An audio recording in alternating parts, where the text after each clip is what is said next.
Two great mysteries dominate our lives, love and money. What is love is a question that has been endlessly explored in stories, songs, books, movies, and television. But the same cannot be said about the question, what is money? It's not surprising that monetary theory hasn't inspired any blockbuster movies, but it was not even mentioned at the schools most of us attended.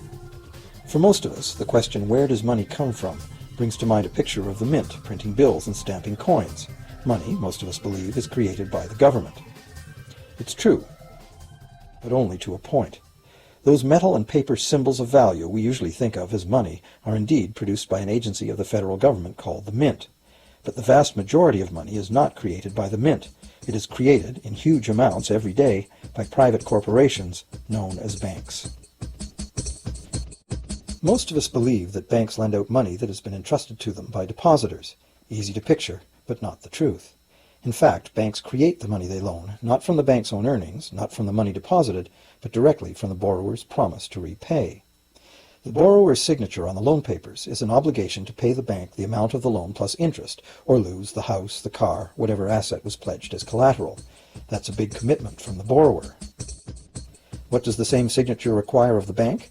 The bank gets to conjure into existence the amount of the loan and just write it into the borrower's account.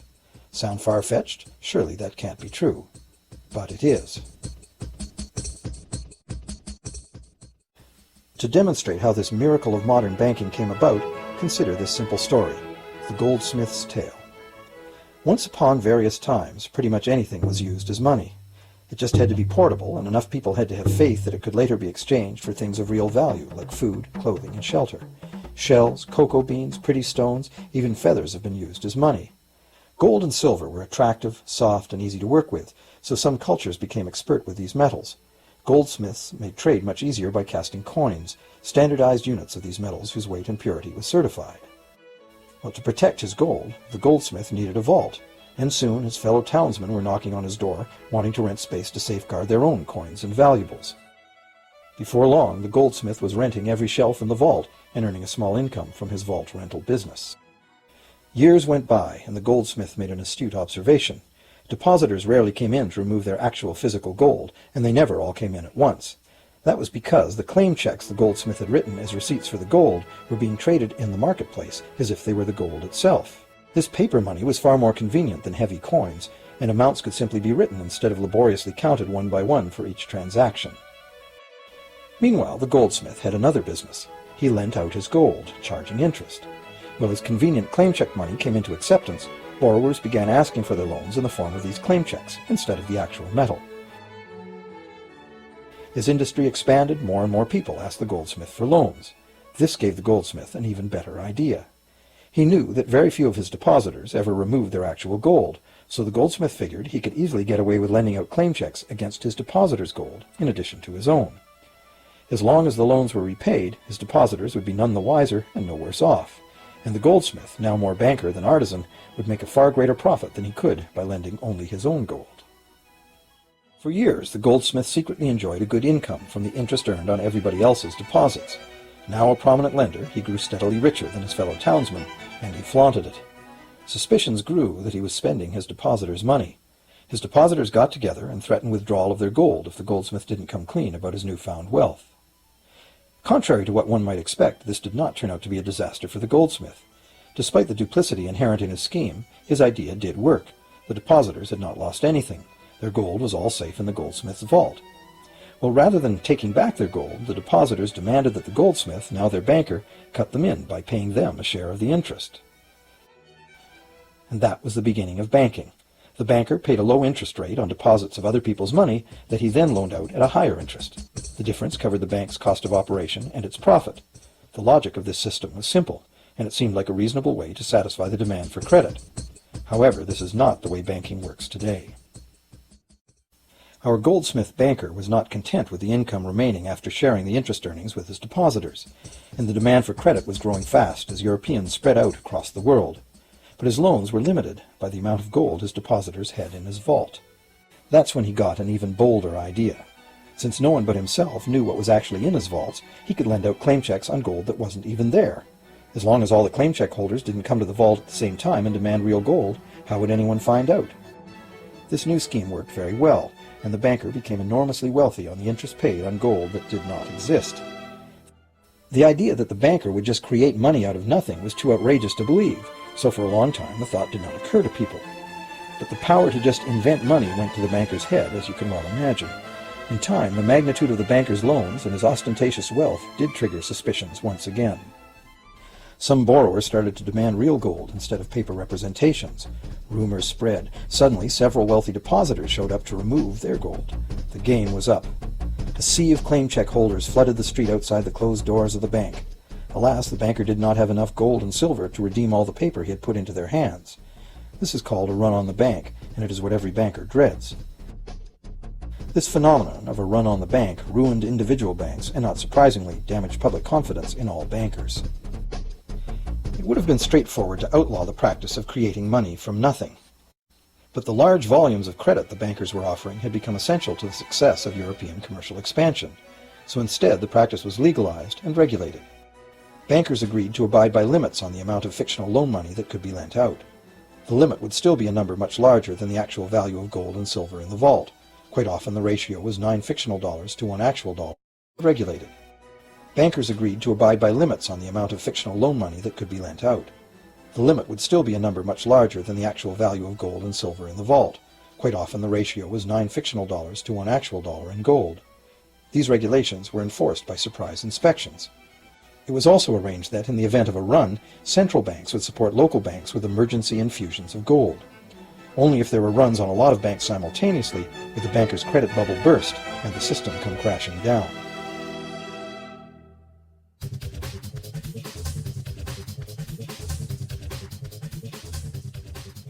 Over the years, the fractional reserve system and its integrated network of banks backed by a central bank has become the dominant money system of the world. At the same time, the fraction of gold backing the debt money has steadily shrunk to nothing. The basic nature of money has changed. In the past, a paper dollar was actually a receipt that could be redeemed for a fixed weight of gold or silver. In the present, a paper or digital dollar can only be redeemed for another paper or digital dollar. In the past, privately created bank credit existed only in the form of private banknotes, which people had the choice to refuse, just as we have the choice to refuse someone's private check today. In the present, privately created bank credit is legally convertible to government-issued fiat currency, the dollars, loonies, and pounds we habitually think of as money. Fiat currency is money created by government fiat or decree, and legal tender laws declare that citizens must accept this fiat money as payment for debt, or else the courts will not enforce the obligation. So now the question is, if governments and banks can both just create money, then how much money exists? In the past, the total amount of money in existence was limited to the actual physical quantities of whatever commodity was in use as money. For example, in order for new gold or silver money to be created, more gold or silver had to be found and dug out of the ground. In the present, money is literally created as debt. New money is created whenever anyone takes a loan from the bank. As a result, the total amount of money that can be created has only one real limit, the total level of debt.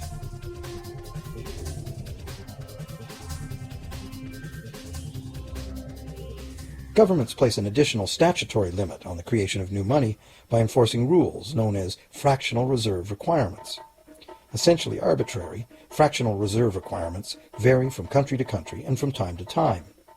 In the past, it was common to require banks to have at least $1 worth of real gold in the vault to back $10 worth of debt money created. Today, reserve requirement ratios no longer apply to the ratio of new money to gold on deposit, but merely to the ratio of new debt money to existing debt money on deposit in the bank. Today, a bank's reserves consist of two things: the amount of government-issued cash or equivalent that the bank has deposited with a central bank, plus the amount of already existing debt money the bank has on deposit. To illustrate this in a simple way, let's imagine that a new bank has just started up and has no depositors yet. However, the bank's investors have made a reserve deposit of $1,111.12 of existing cash money at the central bank. The required reserve ratio is 9-to-1. Step 1. The doors open and the new bank welcomes its first loan customer. He needs $10,000 to buy a car. At the 9-to-1 reserve ratio, The new bank's reserve at the central bank, also known as high-powered money, allows it to legally conjure into existence 9 times that amount, or $10,000, on the basis of the borrower's pledge of debt. This $10,000 is not taken from anywhere. It's brand new money simply typed into the borrower's account as bank credit. The borrower then writes a check on that bank credit to buy the used car.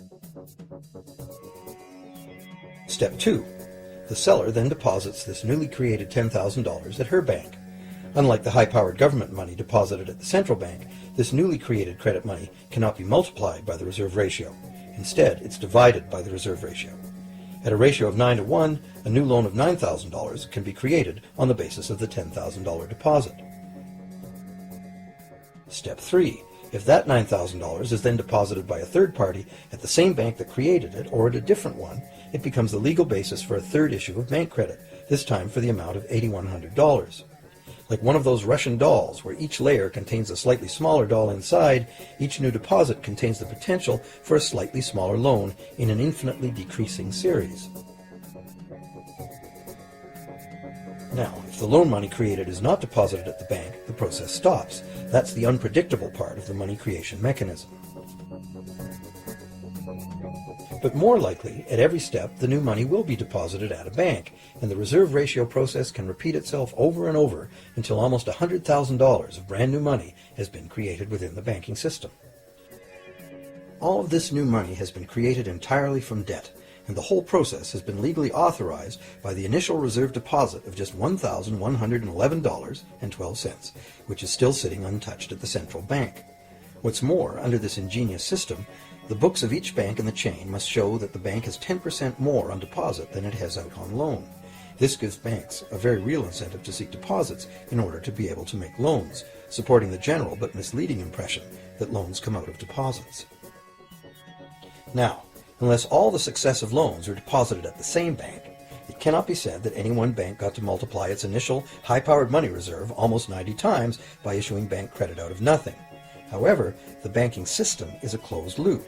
Bank credit created at one bank becomes a deposit in another, and vice versa.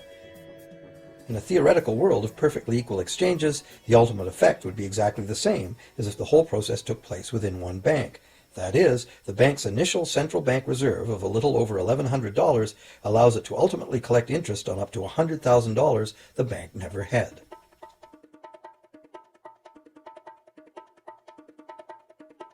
If that sounds ridiculous, try this.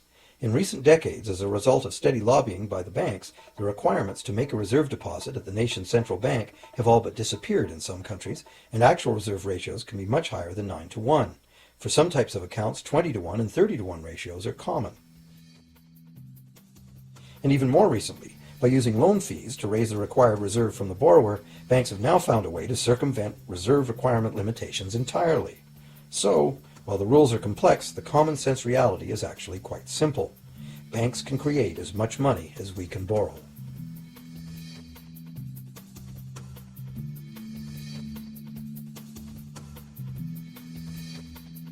Despite the endlessly presented mint footage, government-created money typically accounts for less than 5% of the money in circulation. More than 95% of all money in existence today was created by someone signing a pledge of indebtedness to a bank.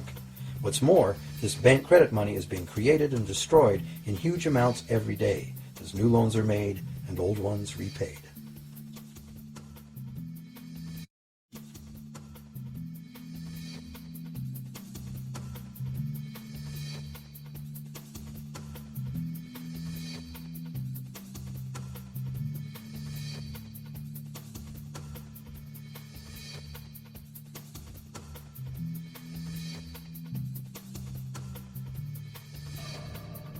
Banks can only practice this money system with the active cooperation of government. First, governments pass legal tender laws to make us use the national fiat currency. Secondly, governments allow private bank credit to be paid out in this government currency. Thirdly, government courts enforce debts. And lastly, governments pass regulations to protect the money system's functionality and credibility with the public, while doing nothing to inform the public about where money really comes from. The simple truth is that when we sign on the dotted line for a so-called loan or mortgage, our signed pledge of payment, backed by the assets we pledge to forfeit should we fail to pay, is the only thing of real value involved in the transaction. To anyone who believes we will honor our pledge, that loan agreement or mortgage is now a portable, exchangeable, and saleable piece of paper. It's an IOU. It represents value and is therefore a form of money. This money the borrower exchanges for the bank's so-called loan.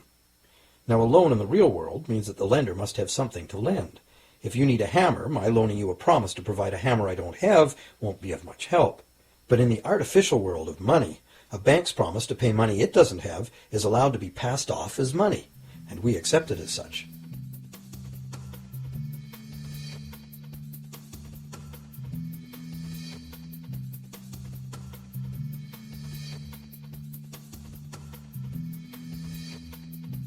Once the borrower signs the pledge of debt, the bank then balances the transaction by creating, with a few keystrokes on a computer, a matching debt of the bank to the borrower.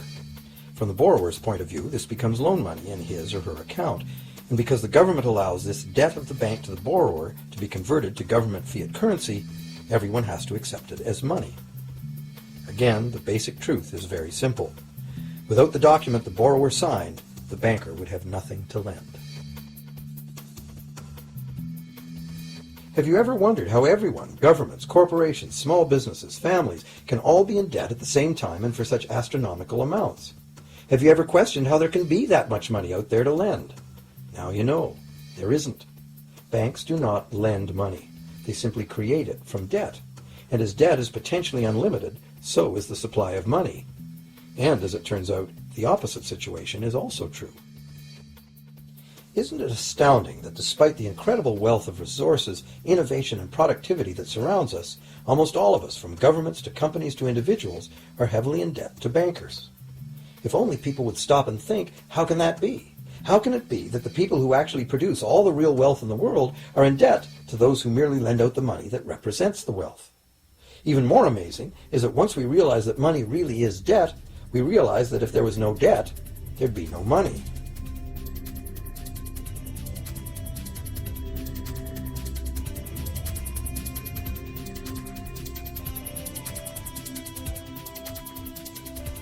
If this is news to you, you are not alone. Most people imagine that if all debts were paid off, the state of the economy would improve. It's certainly true on an individual level. Just as we have more money to spend when our loan payments are finished, we think that if everyone were out of debt, there would be more money to spend in general. But the truth is the exact opposite.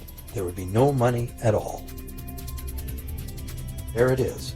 We are totally dependent on continually renewed bank credit for there to be any money in existence. No loans, no money, which is what happened during the Great Depression. The money supply shrank drastically as the supply of loans dried up.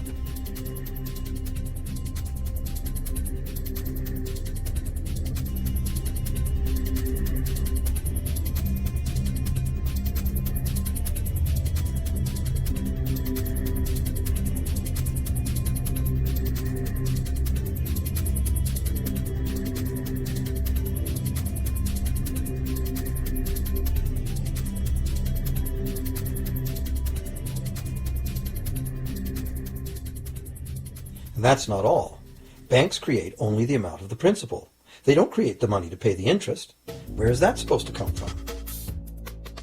The only place borrowers can go to obtain the money to pay interest is the general economy's overall money supply. But almost all that overall money supply has been created exactly the same way, as bank credit that has to be paid back with more than was created. So everywhere there are other borrowers in the same situation, frantically trying to obtain the money they need to pay back both principal and interest from a total money pool which contains only principal. It is clearly impossible for everyone to pay back the principal plus interest because the interest money doesn't exist. This can even be expressed by a simple mathematical formula. The big problem here is that for long-term loans such as mortgages and government debt, the total interest far exceeds the principal. So unless a lot of extra money is created to pay the interest, it means a very high proportion of foreclosures and a non-functioning economy. To maintain a functional society, the rate of foreclosure needs to be low. And so, to accomplish this, more and more new debt money has to be created to satisfy today's demands for money to service the previous debt. But of course, this just makes the total debt bigger, and that means more interest must ultimately be paid, resulting in an ever-escalating and inescapable spiral of mounting indebtedness.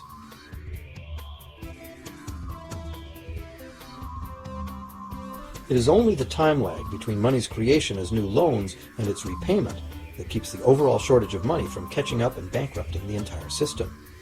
However, as the bank's insatiable credit monster gets bigger and bigger, the need to create more and more debt money to feed it becomes increasingly urgent. Why are interest rates so low?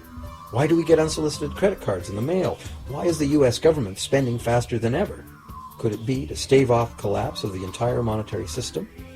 A rational person has to ask, can this really go on forever? Isn't a collapse inevitable?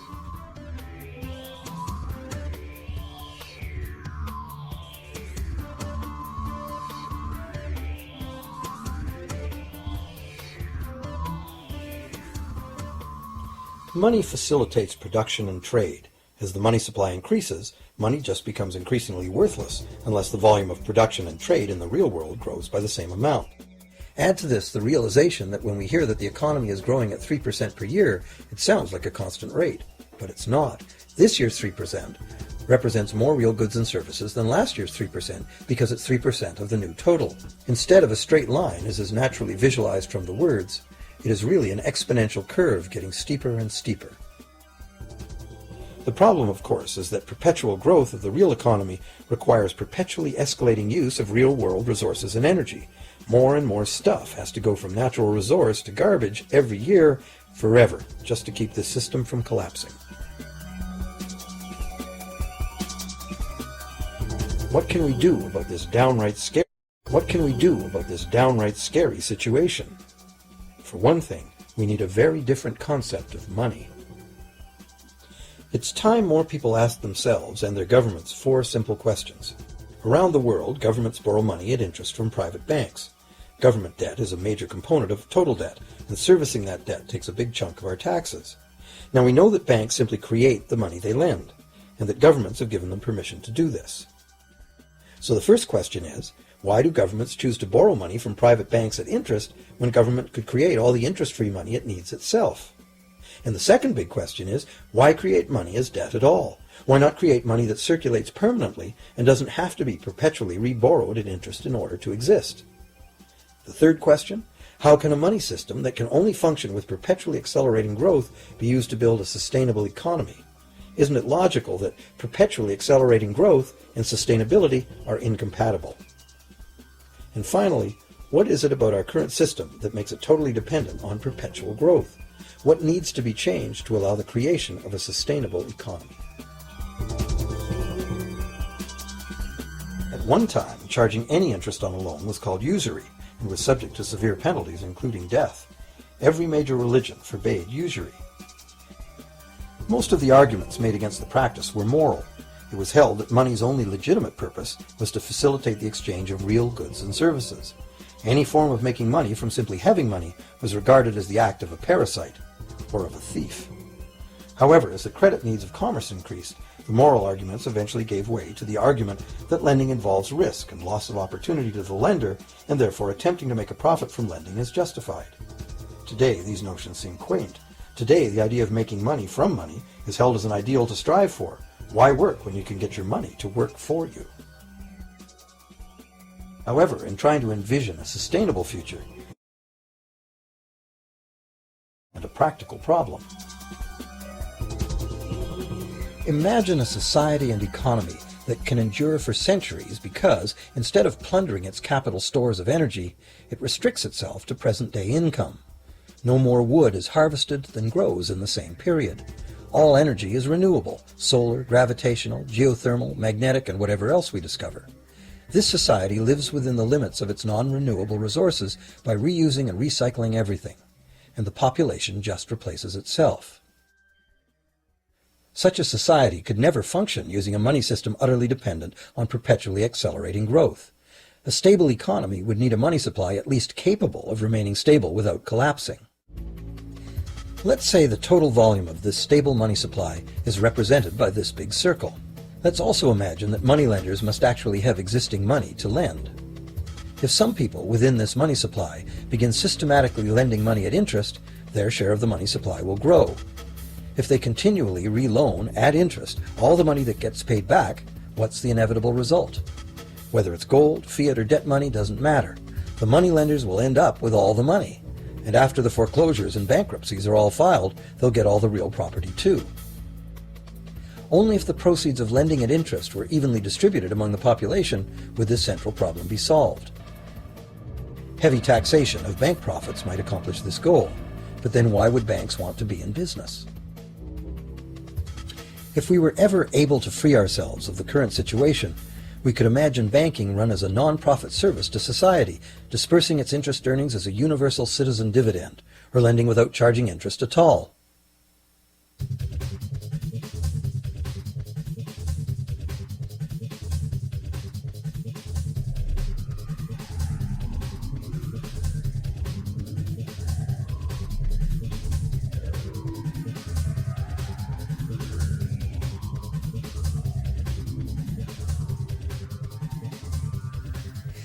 If it is the fundamental nature of the system that causes the problems, tinkering with the system cannot ever solve those problems.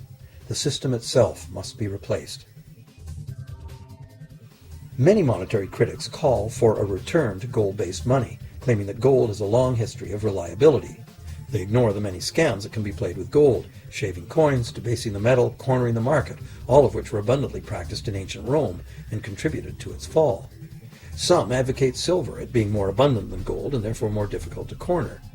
Many question the need to bring back precious metals at all. No one wants to go back to carrying heavy sacks of coins to go shopping. It's a certainty that paper, digital, plastic, or more likely biometric ID money would be the real medium of trade with the same potential for creating unlimited debt money we have now. Beyond that, if gold again became the sole legal basis of money, those who have no gold would suddenly have no money. Other monetary reform advocates have concluded that greed and dishonesty are the main problems, and that there may be better ways to create an honest and equitable money system than returning to silver or gold. Inventive minds have proposed a variety of alternate ways to create money. Many private barter systems create money as debt, much as banks do, but it is done openly and without charging interest. An example is a barter system in which debt is expressed as pledges of hours of work, all work being valued equally at a dollar figure that then allows hours to be equated with the dollar price of goods. This kind of money system can be set up by anyone who can devise a way to do the accounting and find willing and trustworthy participants. Setting up a local barter money system, even if it were little used now, would be prudent emergency planning for any community. Monetary reform, like electoral reform, is a big topic, and one that requires a willingness to change and to think outside the box. Monetary reform, again, like electoral reform, will not come easily, because the enormously powerful interests that benefit from the existing system will do their utmost to maintain their advantage. Now that we've seen that money is just an idea, and that in reality money can be whatever we make it, here's one very simple alternative monetary concept to consider. This model is based on systems that have worked in the past, in England and America, systems that were undermined and destroyed by the goldsmith bankers and their fractional reserve system. To create an economy based on permanent interest-free money, money could simply be created and spent into the economy by the government, preferably on long-lasting infrastructure that facilitates the economy, such as roads, railroads, bridges, harbors, and public markets. This money would not be created as debt, it would be created as value, that value being in the form of whatever it was spent on. If this new money facilitated a proportional increase in trade requiring its use, it would cause no inflation whatsoever. If government spending did cause inflation, there would be two courses of action available. Inflation is equivalent in effect to a flat tax on money. Whether the money goes down in value 20% or the government takes 20% of our money away from us, the effect on our buying power is the same. Viewed this way, inflation in place of taxation might be politically acceptable if well spent and kept within limits. Or government could choose to counter inflation by collecting tax monies that it then takes out of use, thus reducing the money supply and restoring its value. To control deflation, which is the phenomenon of falling wages and prices, the government would simply spend more money into existence value. To control deflation, which is the phenomenon of falling wages and prices, the government would simply spend more money into existence. With no competing private debt money creation, governments would have more effective control of their nation's money supply. The public would know whom to blame if things went wrong. Governments would rise and fall on their ability to preserve the value of money. Government would operate primarily on taxes, as it does now, but tax money would go much, much further, as none of it would be required to pay interest to private bankers. There could be no national debt if the federal government simply created the money it needed. Our perpetual collective servitude to the banks through interest payments on government debt would be impossible.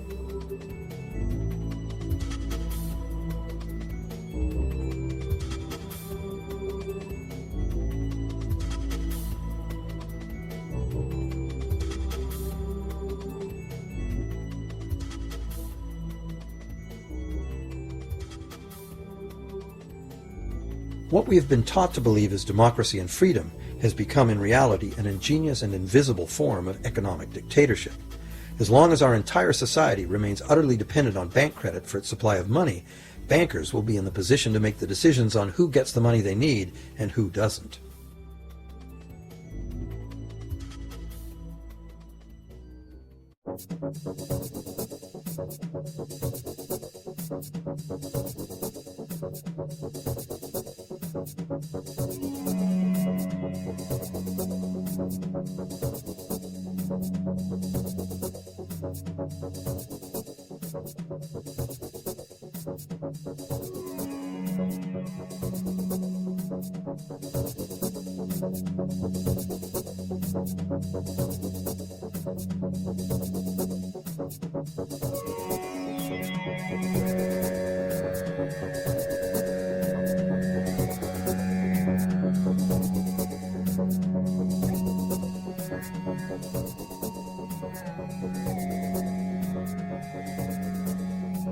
Few people are aware today that the history of the United States since the Revolution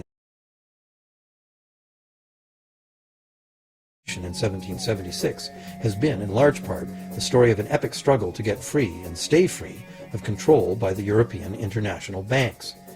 This struggle was finally lost in 1913 when President Woodrow Wilson signed into effect the Federal Reserve Act, putting the international banking cartel in charge of creating America's money.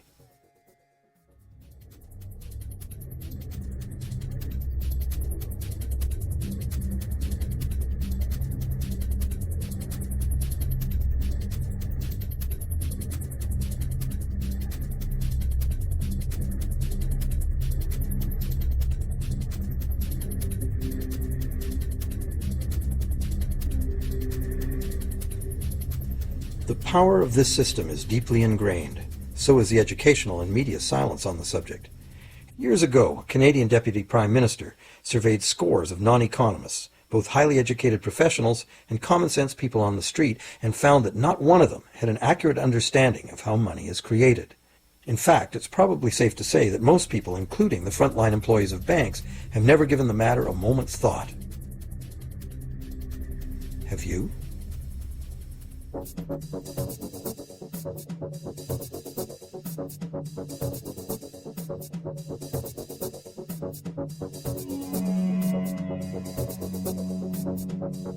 The modern money-as-debt system was born a little over 300 years ago, when the first Bank of England was set up with a royal charter for fractional lending of gold receipts at a modest ratio of 2 to 1. That modest ratio was just the proverbial foot in the door. The system is now worldwide, creates virtually unlimited amounts of money out of thin air, and has almost everyone on the planet chained to a perpetually growing debt that can never be paid off. Could it have all happened by accident? Or is it a conspiracy? Obviously, something very big is at stake here.